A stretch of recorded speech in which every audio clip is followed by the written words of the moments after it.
Hello friends. एक बिहारी सब पे भारी परिवार में यूपीएससी के ऑनेस्ट एंड सक्सेसफुल प्रिपरेशन के लिए जो हमने मैराथन क्लास शुरू की है उसके यूपीएससी गाइडेंस पार्ट में मैं आपका वेलकम करता हूं। I welcome you all from the deepest corner of my heart. आज हम लोग बात करेंगे, जहाँ तक हम लोग बात कर चुके हैं आपको याद होगा कि पिछले क्लास में हमने बात की थी कि मेंस प्लान जो हमारा तैयार हो चुका है, जो हमने बात की थी कि जिसको आप मेन प्लान के रूप में इम्प्लीमेंट कर सकते हैं। एक सॉलिड प्लान पे हम लोग वो लॉन्ग टर्म प्लान पे बात कर चुके हैं। अगर आप एक बिगिनर है तो वो आपके लिए सॉलिड तरीके से लागू होगी। वैसे तो वो सब पर लागू होगी, लेकिन बिगिनर के लिए सॉलिड तरीके से लागू होगी क्योंकि वो डायरेक्ट उसे इम्प्लीमेंट कर सकते हैं।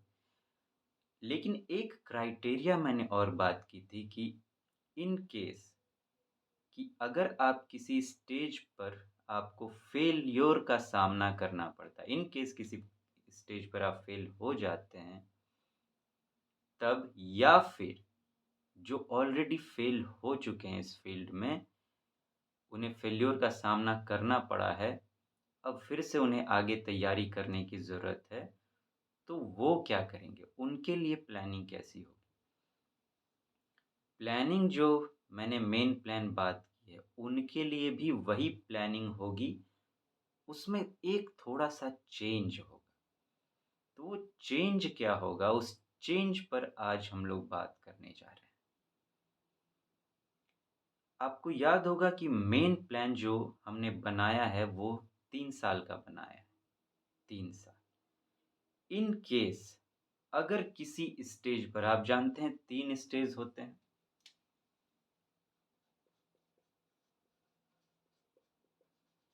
Prelims, mains, interview. तो वो जो हमारा मेन प्लान है,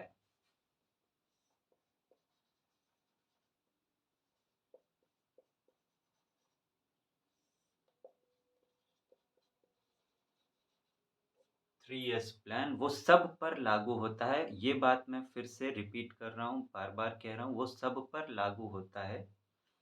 इन केस अगर कोई इस तीनों में से किसी स्टेज पर फेल करते हैं, तो अब उनकी प्लानिंग क्या होगी, या फिर जो ऑलरेडी इन तीनों स्टेज पर फेल हो चुके हैं, उनको फेल्योर का सामना करना पड़ रहा है, वो अब क्या करेंगे?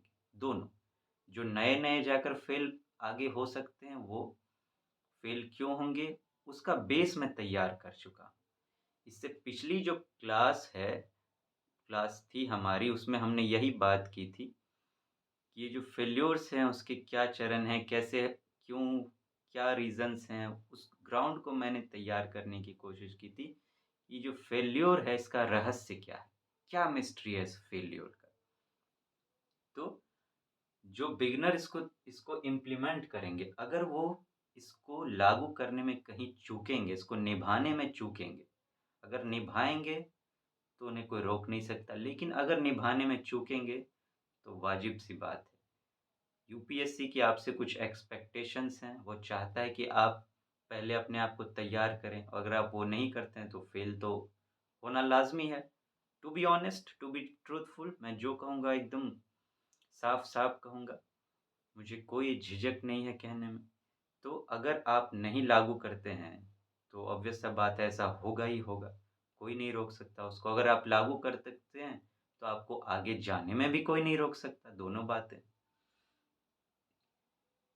तो अगर जो ऑलरेडी इन पर, अब 2 तरह की बात, 2 जो ऑलरेडी इन पर फेल हो चुके हैं, उन्हें पहले इस प्लान को देखने की ज़रूरत है कि क्या कमी उनमें रह गई थी, उनके प्लानिंग में। तो यहाँ से वो पहले तो अपने प्लान को कॉम्पेंसेट करें कि क्या-क्या उन्हें और ज़रूरत है।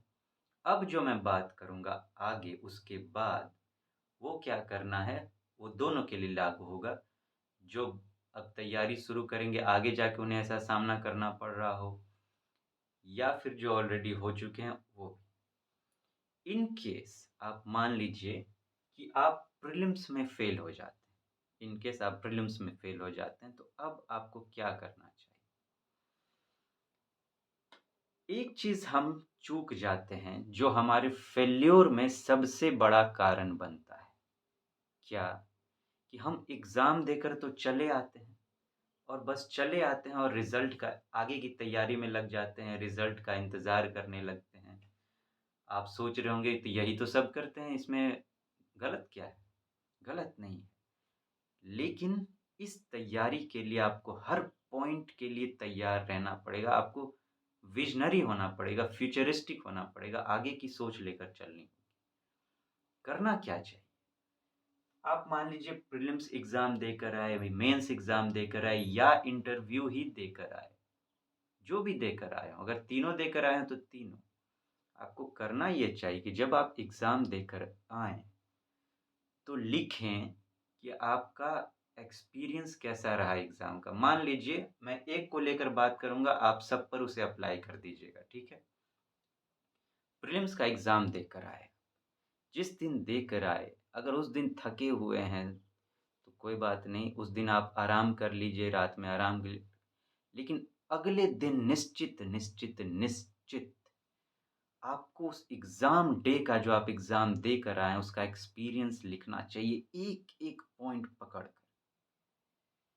यहाँ से शुरुआत कीजिए कि जब आप जिस जिस दिन आपको देना था, उसके पहले वाली जो रात थी, उस रात को आपकी नींद कैसी है? नींद आई, अच्छी आई, कैसी आई? क्या नींद खराब हुई? नींद नींद पे लिखिए कि नींद ठीक से आई कि नहीं, गहरी आई कि नहीं? अगर नहीं आई तो क्यों नहीं आई?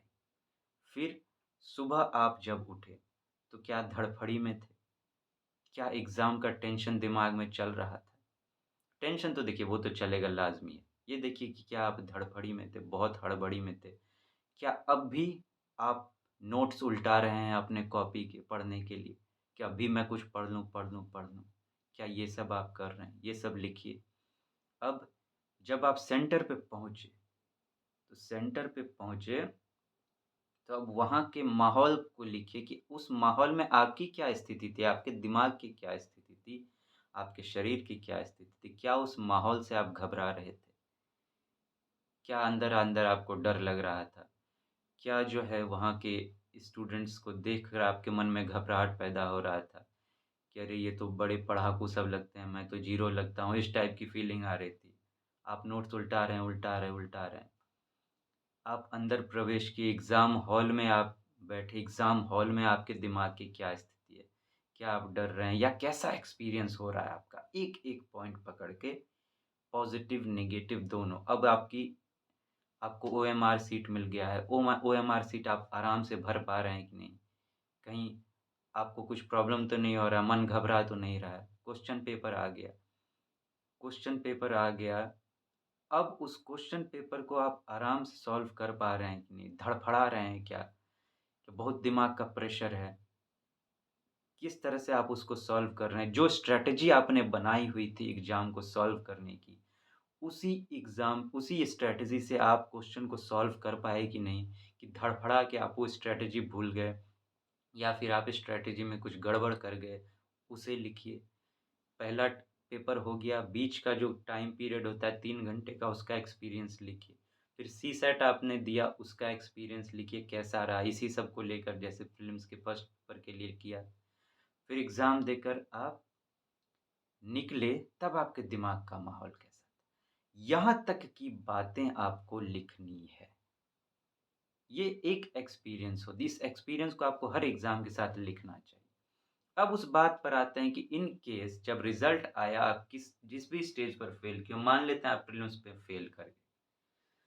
अब आपको ये देखना है कि जो प्लानिंग आपने शुरू में बनाई थी अपने इस पढ़ाई के तैयारी के दौरान लागू करने के लिए, देखिए प्रीलिम्स में अगर आप किसी स्टेज पर फ़ेल होते हैं, सबसे पहली बात, आप दुनिया को दोष देना छोड़ दीजिए कि उसकी वजह से, इस कारण से, उस कारण से, ये ची-ची, चू-चू, तू-तू, मैं-मैं से कुछ नहीं होता। यूपीएससी को कोई फ़र्क नहीं पड़ता, किसी को कोई फ़र्क नहीं पड़ता।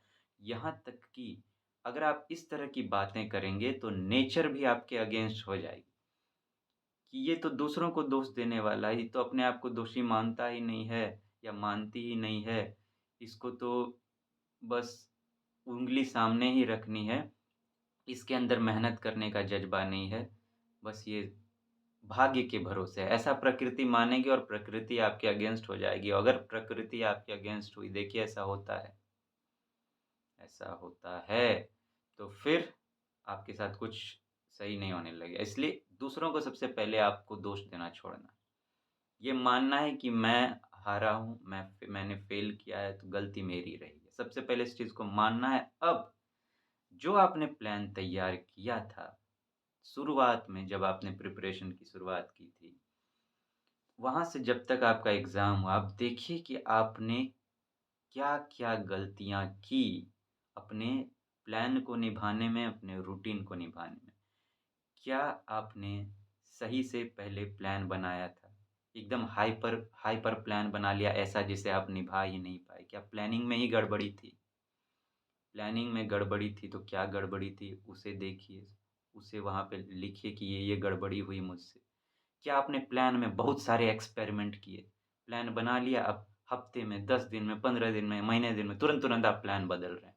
आपका प्लान लॉन्ग टर्म 3-4 महीने कम से कम कंसिस्टेंट नहीं हो रहा है।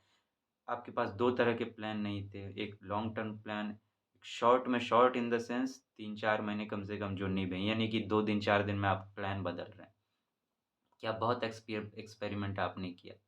फिर जब बात आई पढ़ने की, तो आपने प्लान के अकॉर्डिंग पढ़ा या नहीं पढ़ा? और पढ़ा तो किस तरीके से पढ़ा? जो यूपीएससी की डिमांड है उस हिसाब से आपने पढ़ा कि अपने तरीके से पढ़ा? कि जैसा मेरा मन कर रहा है, अभी पढ़ने का मन कर रहा है तो नहीं। और अगर मान लीजिए न्यूज़पेपर है, उसको पढ़ना है, अंडरलाइन करके पढ़ना है, फिर उस पर नोट्स तैयार करने हैं। नोट्स भी कैसे? प्रीलिम्स स्पेसिफिक, मेंस स्पेसिफिक और फैक्ट्स, फैक्ट्स को अलग। इन 3 स्टेजेस में अलग-अलग बातों को उस तरह से जो ज़रूरत है यूपीएससी की, उस हिसाब से आपने नोट्स तैयार किया कि नहीं? फिर रिवीजन आपने किस तरीके से किया? रिवीजन सही से किया कि नहीं? इन चीज़ों को फिर प्रिपरेशन के बाद ये करने के बाद स्किल डेवलपमेंट, जो इस एग्ज़ाम के लिए स्किल डेवलपमेंट की ज़रूरत होती है, वो स्किल डेवलपमेंट आपने की या नहीं क्वेश्चंस को सॉल्व करने की? आपने क्वेश्चंस की प्रैक्टिस कैसे की? प्रैक्टिस किस तरीके से की? कितनी की, नहीं की, इससे बात नहीं बनता। कितनी भी की हो आपने, अगर सही तरीके से नहीं की तो फिर गड़बड़ है। सही तरीके से प्रैक्टिस की या नहीं? कैसे की जानी चाहिए? मैं बात करता हूँ स्किल डेवलपमेंट में प्रीलिम्स वाली। वो आपने की या नहीं? कहाँ-कहाँ, किस-किस स्टेज पर क्या-क्या आपके इश्यूज़ रहे, ये आपको देखना है और उसका एक पूरा चार्ट कंप्लीट तैयार करना है। कंप्लीट चार्ट तैयार करना है। अब आपको करना ये है कि जो मैंने जो प्लान बनाया है, अगर आप उस पर चलेंगे, उस स्टेज पर अगर आपको तभी फेल्योर का सामना करना पड़ेगा पहली बात, जब आप उसको निभाने से चूकेंगे।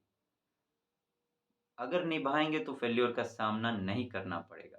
लेकिन अगर चूकेंगे तो करना पड़ेगा। अगर इस प्लान में आप कहीं गड़बड़ होते हैं जो मैंने बताया, तो वहाँ से 1 साल आगे आपको क्या मतलब जहाँ पे आप फेल हुए वहाँ से क्या आगे करना है ये मैं आपको बताऊँगा अभी।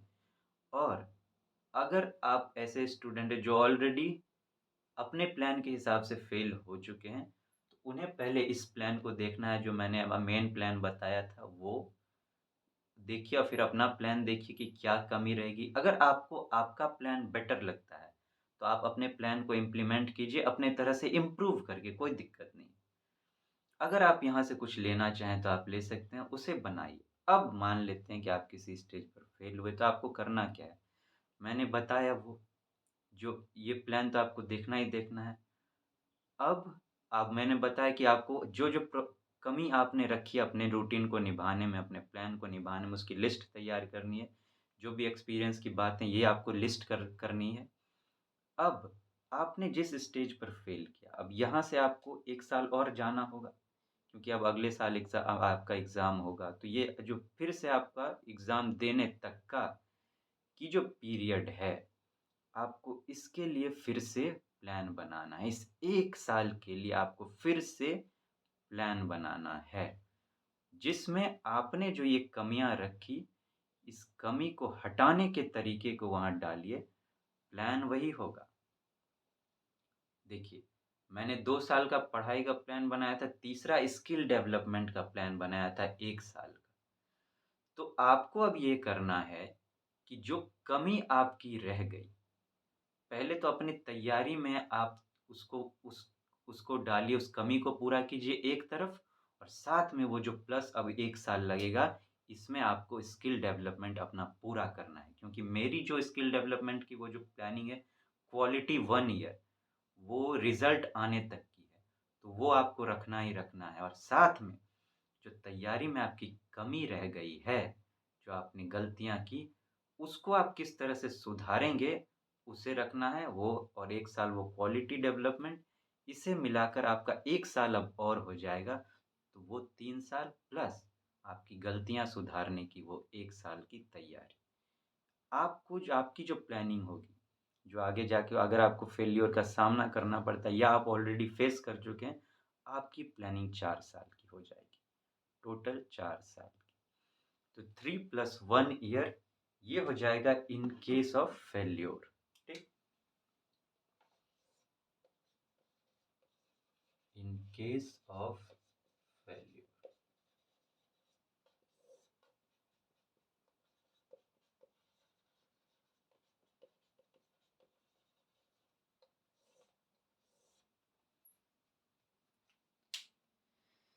ये मुझे एक एक्स्ट्रा बात करनी थी।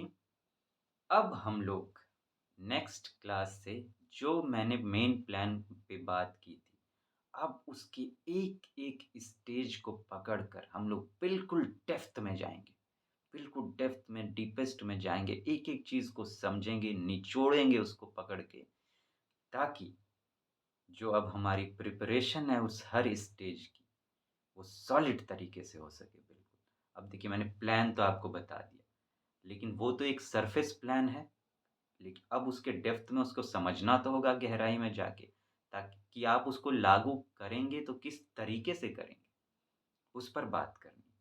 प्लान मैंने बताया, ये टाइम पे ये चीज़ें करनी है मैंने बताया, अब उसको किस तरीके से करनी है, उसके डेप्थ में हम लोग उतरेंगे, एक-एक पॉइंट पर बात करेंगे, जो भी मैंने प्लानिंग में आपको बताई। तो फ्रेंड्स, तब तक आप अपना ध्यान रखें, मुस्कुराते रहें। हम लोग अपने लक्ष्य की ओर बढ़ रहे हैं, एक-एक कदम लेकर आगे बढ़ रहे हैं।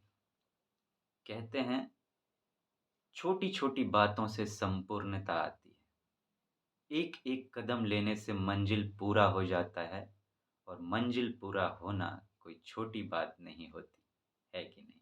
एक-एक कदम लेना पड़ेगा। एक भी कदम आप मिस नहीं कर सकते, कि आपने एक कदम चला और आप चाहें कि अगला कदम हम मिस कर देंगे।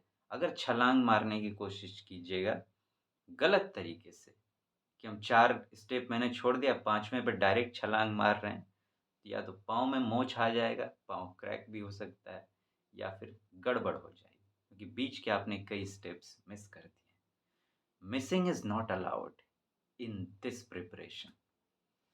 जल्दी मिलते हैं friends. Take very good care of yourself. See you soon. Thank you so much. Have a nice day.